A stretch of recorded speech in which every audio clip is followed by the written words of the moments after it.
नमस्कार दोस्तों, रंगमंच कहानियों का में आपका स्वागत है। तो कहानियों का सिलसिला शुरू करते हुए लीजिए सुनते हैं भगवती चरण वर्मा की प्रसिद्ध कहानी जिसका शीर्षक है प्रायश्चित।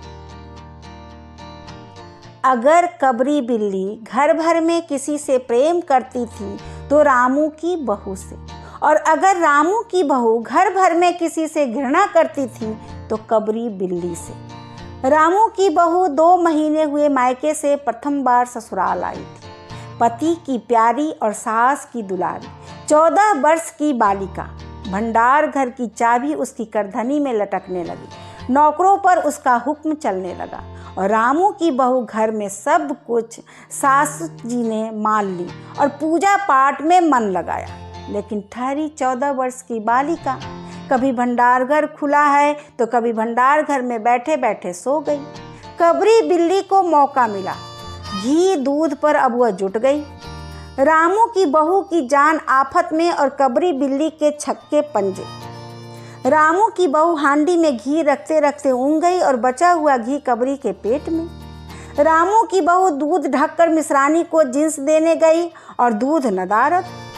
अगर बात यहीं तक रह जाती तो भी बुरा न था। कबरी रामू की बहू से कुछ ऐसा परच गई थी कि रामू की बहू के लिए खाना पीना दुश्वार। रामू की बहू के कमरे में रबड़ी से भरी कटोरी पहुंची और रामू जब आए तब तक कटोरी साफ चटी हुई। बाजार से मलाई आई और जब तक रामू की बहू ने पान लगाया मलाई गायब। रामू की बहू ने तय कर लिया कि या तो वही घर में रहेगी या फिर कबरी बिल्ली ही।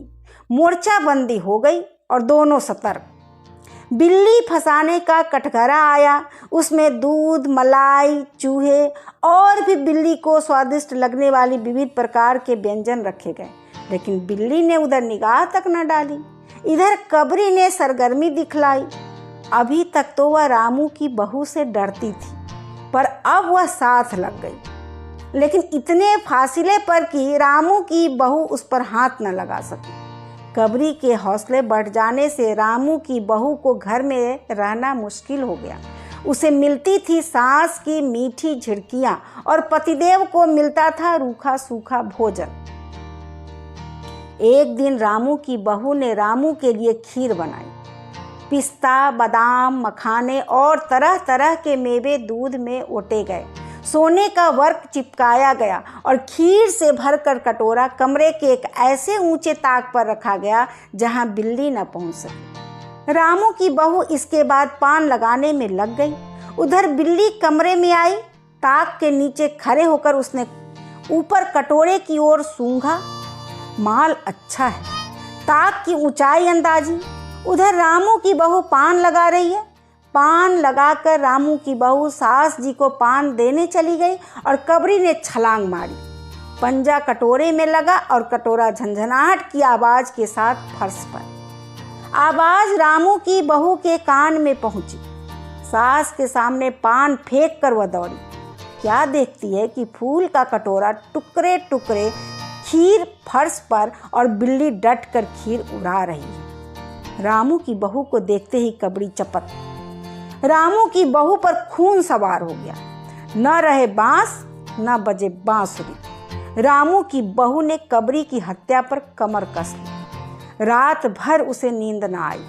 किस दाव से कबरी पर वार किया जाए कि फिर जिंदा न बचे, यही पड़े पड़े सोचती रही। सुबह हुई और वह देखती है कि कबरी देहरी पर बैठी बड़ी प्रेम से उसे देख रही है। रामू की बहू ने कुछ सोचा। इसके बाद मुस्कुराती हुई वह उठी। कबरी रामू की बहू के उठते ही खिसक गई। रामू की बहू एक कटोरा दूध कमरे के दरवाजे की देहरी पर रख कर चली गई। हाथ में पाटा लेकर वह लौटी तो देखती है कि कबरी दूध पर जुटी हुई है। मौका हाथ में आ गया। सारा बल लगाकर पाटा उसने बिल्ली पर पटक दिया। कबरी न हिली न डुली, न चीखी न चिल्लाई, बस एकदम उलट गई। आवाज जो हुई तो महरी झाड़ू छोड़कर, मिश्रानी रसोई छोड़कर और सास पूजा छोड़कर घटनास्थल पर उपस्थित हो गई। रामू की बहू सर झुकाए हुए अपराधिनी की भांति बातें सुन रही है। महरी बोली, अरे राम, बिल्ली तो मर गई। माँ जी, बिल्ली की हत्या बहू से हो गई, यह तो बुरा हुआ। मिसरानी बोली, माँ जी, बिल्ली की हत्या और आदमी की हत्या बराबर है।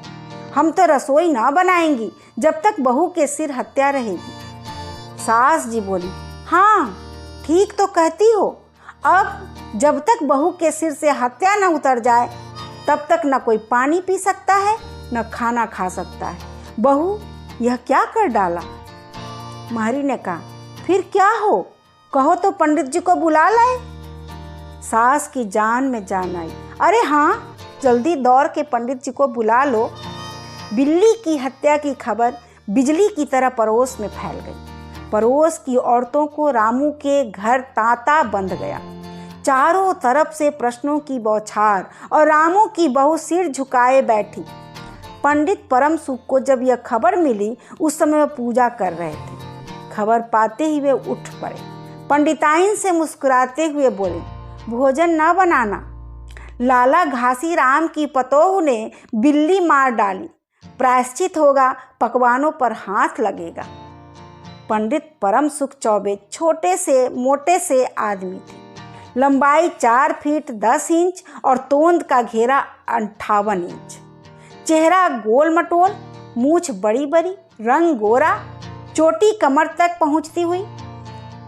कहा जाता है कि मथुरा में जब पसेरी खुराक वाले पंडितों को ढूंढा जाता था तो पंडित परम सुख जी को उस लिस्ट में प्रथम स्थान दिया जाता था। पंडित परम सुख पहुँचे और कोरम पूरा हुआ। पंचायत बैठी।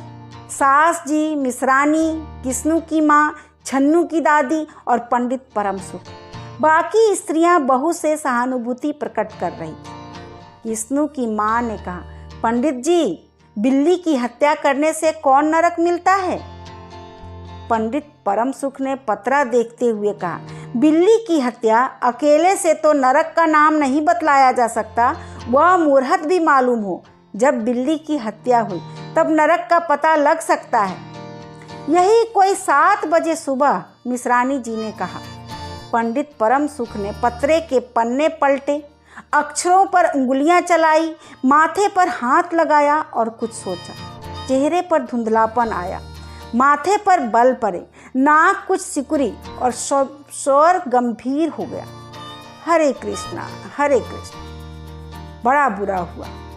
प्रातःकाल ब्रह्म मुहूर्त में बिल्ली की हत्या, घोर कुंभिपात, नरक का विधान है। रामू की माँ, यह तो बड़ा बुरा हुआ। रामू की माँ की आंखों में आंसू आ गए। तो फिर पंडित जी, अब क्या होगा, आप ही बतलाएं। पंडित परम सुख मुस्कुराए। रामू की माँ, चिंता की कौन सी बात है, हम पुरोहित फिर कौन दिन के लिए हैं। शास्त्रों में प्रायश्चित का विधान है, सो प्रायश्चित से सब कुछ ठीक हो जाएगा। रामू की माँ ने कहा, पंडित जी, इसलिए तो आपको बुलवाया था। अब आगे बतलाओ कि क्या किया जाए। क्या किया जाए? यही एक सोने की बिल्ली बनवाकर बहू से दान करवा दी जाए। जब तक बिल्ली न दे दी जाएगी तब तक तो घर अपवित्र रहेगा। बिल्ली दान देने के बाद 21 दिन का पाठ हो जाए। छन्नू की दादी बोली, हाँ और क्या, पंडित जी ठीक तो कहते हैं, बिल्ली अभी दान दे दी जाए और पाठ फिर हो जाए। रामू की माँ ने कहा, तो पंडित जी, कितने तोले की बिल्ली बनवाई जाए? पंडित परम सुख मुस्कुराए। अपनी तोंद पर हाथ फेरते हुए उन्होंने कहा, बिल्ली कितने तोले की बनवाई जाए? अरे रामू की माँ, शास्त्रों में तो लिखा है कि बिल्ली के वजन भर सोने की बिल्ली बनवाई जाए, लेकिन अब कलयुग आ गया है, धर्म कर्म का नाश हो गया है, श्रद्धा रही नहीं।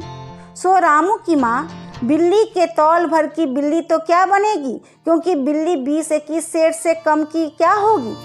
हाँ, कम से कम 21 तोले की बिल्ली बनवा कर दान करवा दो, और आगे तो अपनी अपनी श्रद्धा।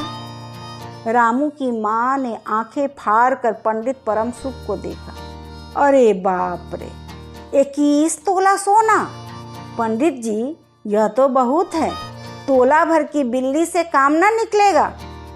पंडित परमसुख हंस पड़े। रामू की माँ, 1 तोला सोने की बिल्ली, अरे रुपया का लोभ बहू से बढ़ गया। बहू के सिर बड़ा पाप है, इसमें इतना लोभ ठीक नहीं। मोल तोल शुरू हुआ और मामला 11 तोले की बिल्ली पर ठीक हो गया। इसके बाद पूजा पाठ की बात आई।